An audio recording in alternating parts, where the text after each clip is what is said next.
আজ হলো ২৬ তারিখ, ২৬শে মে। তো চলো বন্ধুরা, দুপুরবেলা ঘুম থেকে উঠেই ঘরদোর এলোমেলো, দেখো শোকেসের ওপর কত ধুলো পড়েছে।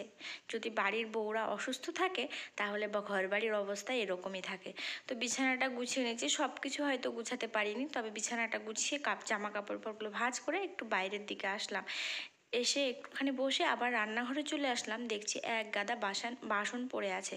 তবু বাসনটা দেখে রেখে এসেও একটু বেশ হাওয়া দিচ্ছিল বিকেলবেলা, তাই ভাবলাম একটুখানি বসে নিই, একটু মনটা ফ্রেশ করে নিই। শরীরটা যেহেতু অসুস্থ, তাই কাজে কোনো এনার্জি পাচ্ছি না। তারপরে না, বসে থাকলে তো চলবে না, বাসনপত্রগুলো মাজতেই হবে। তো আসসালামু আলাইকুম বন্ধুরা, কেমন আছো তোমরা সবাই? আশা করছি সবাই খুব ভালো আছো। আলহামদুলিল্লাহ, আমরাও ভালো আছি। তো তোমাদেরকে সাথে নিয়ে আজকে আবার নতুন একটা ভিডিও স্টার্ট করেছি, আশা করছি ভালো লাগবে। ভিডিওটা না টেনে দেখার অনুরোধ করছি। তো চলো বন্ধুরা, দেখে নাও। বেশ কয়েকদিন যাবত আমি অসুস্থ ছিলাম। অসুস্থ বলতে আমার ওই জ্বর, সর্দি, ঠান্ডা লাগা লেগেই থাকে। একটু ঠান্ডা লাগলে, একটু অনিয়ম হলেই জ্বর চলে আসে। মানে দ্বিতীয়বার সিজার হওয়ার পর ইমিউনিটি পাওয়ারটা এতটাই কমে গেছে যে একটু অনিয়ম কিছুই সহ্য হয় না। তাই জন্য একটু অসুস্থ হয়ে গেছিলাম, আর শরীরটা একটু জোর পাচ্ছি না, এত দুর্বল। তো তাই কয়েকদিন একদমই ভিডিও দিইনি, মানে ইচ্ছাই করছিল না, আমি কোনো কাজই করিনি। তাই হচ্ছে কি ভিডিও দেব, আমার হাজব্যান্ডই করেছে। আর বাচ্চা দুটো আছে, কি যে সমস্যা হয় বাড়ির গৃহবধূরা যদি অসুস্থ হয়ে যায়, তাই না? আর যদিও বা এরকম আমার মতো একা সংসার, তাহলে তো চরম অসুবিধা, বাচ্চা, খাওয়া দাওয়া সব কিছু যেন অনিয়ম হয়ে যায়। তো এবার আজকে ভালো লাগছে একটু। তো দেখো, এবার থালা বাসনগুলো সব মেজে রান্নাঘরের পুরো অবস্থা যদি তোমাদের দেখাতে পারতাম পুরো কাজগুলো, তাহলে মানে বলতে যে কি অবস্থা হয়েছে। কিন্তু তবুও ওই সময় যে আমার হাজব্যান্ড করেছে বা আমার পাশে থেকেছে, এটাই অনেকেরই আছে যে কিছু করতেই পারে না, কিন্তু আমার হাজব্যান্ড আমার ভীষণ যত্ন নেয়, ভীষণ কেয়ারিং। তো দেখো, এবারে একে একে সব বাসনপত্রগুলো মেজে নিচ্ছি। আর এই ছোট বাচ্চা থাকলে তো আরোই বেশি সমস্যা বলতে কি, যেহেতু খেলার কেউ নেই বা ধরার কেউ নেই, একটার পর একটা জিনিসপত্র এলোমেলো করে, তাই জন্যই এরকম সমস্যা হয়। তো দেখো, এবার থালা বাসনগুলো সমস্ত মেজে নিলাম, আগে মেজে নিয়ে এবার ধুয়ে নিব। দুপুরে রান্না করেছি, তারপরে হচ্ছে ওই সব বাসনগুলো রেখে দিয়েছিলাম। কোনো রকমে রান্না করে স্নান করে খেয়ে একটু ঘুমিয়েছিলাম, তখন আর ইচ্ছে করছিল না, তাই জন্য আর হচ্ছে এগুলো সব রেখে দিয়েছিলাম। আমি না আগে কখনো এরকম করতাম না, যখনকার কাজ তখনই করে নিতাম। এখন মাঝে মাঝেই প্রায় অনিয়ম হয়ে। আর রান্নাঘরে সিঙ্ক ভর্তি যদি বাসন থাকে, এঁঠো বাসন, তাহলে কেমনই না বিরক্ত লাগে। আর গ্যাস ওভেন যদি নোংরা থাকে, ওভেনটার জায়গাটা বা স্ল্যাবটা খুবই বিরক্তকর লাগে, অসহ্যকর লাগে। আর যে কোনো কাজ যদি একবার জমিয়ে রাখা যায় যে এখন না পরে করব, তার মানে পরে চলতেই থাকছে।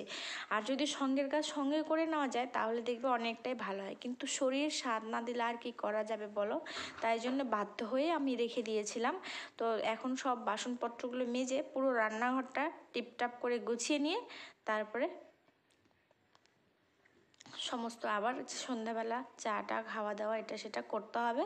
তাই জন্য একে একে কাজগুলো করে নিচ্ছি। আর ভাবলাম, যেহেতু অনেক দিন ভিডিও দেওয়া হয়নি, ভিডিও শ্যুটও করা ছিল না, তাই ভাবলাম যে কী আর করব, এই কাজগুলোই এখন তোমাদের সাথে একটু শেয়ার করি। তাহলে ভিডিওটাও আমার দেওয়া হবে, আর তোমাদের সাথে অনেক দিন কোনো কথাবার্তা নাই, কোনো ভিডিও দিতে পারছি না, তাই মনটাও খুব খারাপ লাগছে, কিন্তু কিছু করার ছিল না। সংসারটা বড্ড ভালোবেসে ফেলেছি তো সংসারটাকে, তাই কাজগুলো পড়ে থাকলেও যেন মেনে নিতে পারি না।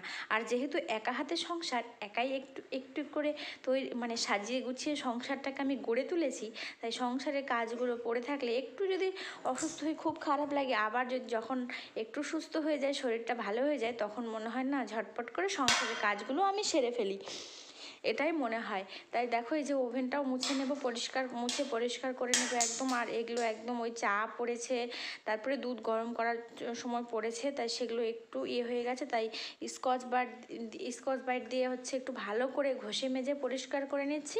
নিয়ে উপরের গ্লাসটা কলিন দিয়ে মুছে নেব। মুছেও নেওয়া হয়ে গেছে। এবার সমস্ত কিছু মুছে টুছে রাতে, এটা কিন্তু সন্ধ্যার পরে, চাও খাওয়া হয়ে গেছে আমাদের। এবার চাটা খেয়ে দিয়ে ভাবছি আজকে তাড়াতাড়ি একটু ডিনারটা কমপ্লিট করে ফেলবো, কারণ এই খাবার দাবারগুলো ঝামেলাগুলো না থাকলে এক্সট্রা অন্য কোনো কাজ করা যায়। আর যেহেতু শরীরটা একটু বেশ ভালো লাগছে, তাই জন্য রুটিটাও তৈরি করে নিলাম। নিয়ে দেখো আর কি সুন্দর রুটিগুলো ফুলে, তো আমার কাছে খুব সুন্দর হয় রুটি, আর সকাল পর্যন্ত একদম নরম থাকে, খুব সুন্দর হয়। তো দেখো বরকে খেতেও দিয়ে দিয়েছি, ডিমের ভুজিয়া করেছি, দুপুরের ভেন্ডি ভাজা ছিল, আলু ভাজা ছিল, এগুলো দিয়ে আজকে আমাদের ডিনার কমপ্লিট করে নেব। নিয়ে একটা বিশাল বড় কাজ আমি সারবো, এটা অনেক দিন থেকে করব ভাবছি, কিন্তু শরীর সাথ দিচ্ছে না। তো দেখো শোকেসটার আমার কি অবস্থা, দুটো পার্টি এরকম হয়েছে। আজকে শুধু কাপড়েরগুলোই কমপ্লিট করব, তারপরে ওই যে ক্রকারি ইউনিটটা যেটা আছে ওটা পরে পরিষ্কার করব। তো দেখো আমার গোছানোও হয়ে গেছে, আর এই যে ওপরের জামা কাপড়গুলো এগুলো সব আয়রন করতে হবে, তাই জন্য এইভাবে রেখেছি। আর নিচে রেখেছি বড় ছেলের জামা কাপড়, ওইদিকে হাজব্যান্ডের টি শার্ট, রুমাল এইসব, আর জামাগুলো এইভাবে হ্যাঙ্গিং করে রেখেছি। এইভাবে রাখতে আমার ভালো লাগে, ওগুলো মানে রেগুলার লাগে। তো আর দেখো এইদিকে ছেলের এই যে এক সাইডে রেখেছি প্যান্টগুলো, আর ওই পাঞ্জাবি দুটো অন্য জায়গায় থাকে, আর এক সাইডে রেখেছি সমস্ত টি শার্ট, স্লিভলেস, স্লিভ দেওয়া সমস্তগুলো এক সাইডে রেখেছি, আর কিছু জামা কাপড় বাইরে আছে। আর দেখো এইদিকে রেখেছি আমার সমস্ত চুড়িদারগুলো, এইদিকে রেখেছি সমস্ত ছোটুর কিছু কয়েকটা জামা কাপড়, কারণ ছোটুর তো বেশি জামা কাপড় তুলে রাখা যায় না। আর এই সাইডে রেখেছি আমার সমস্ত কুর্তি, চুড়িদার, 2 পিস, 3 পিস যা আছে সব ওইটুকুই। আর এগুলো হচ্ছে দেখো আমার মানে সুতি শাড়িগুলো রেখেছি, কারণ শ্বশুরবাড়িতে গেলে শাড়ি পরেই যাওয়া হয় বেশিরভাগটা, আবার মাঝে মাঝে চুড়িদারও পরে যায়, তাই শাড়িগুলো এই সুতি শাড়িগুলো হাতের কাছেই রেখেছি, যেহেতু বাচ্চা নিয়ে যাতায়াত। নিচে রেখেছি নিচের পাটটাতে রেখেছি এক সাইডে আমার নাইটি কিছু আছে, আর এই যে বাড়িতে পরার ওড়নাগুলো, আর ওই যেগুলো বাইরে কোথাও গেলে ওড়নাগুলো নিই, আর কিছু টাওয়েল আছে, এই সমস্ত কিছু আছে। তো চলো বন্ধুরা, আজকে এই পর্যন্তই আমার ভিডিওটা শেষ করছি। আশা করছি দেখা হবে নতুন একটা ভিডিওর মাধ্যমে। ততক্ষণ ভালো থেকো, সুস্থ থেকো, সাবধানে থেকো।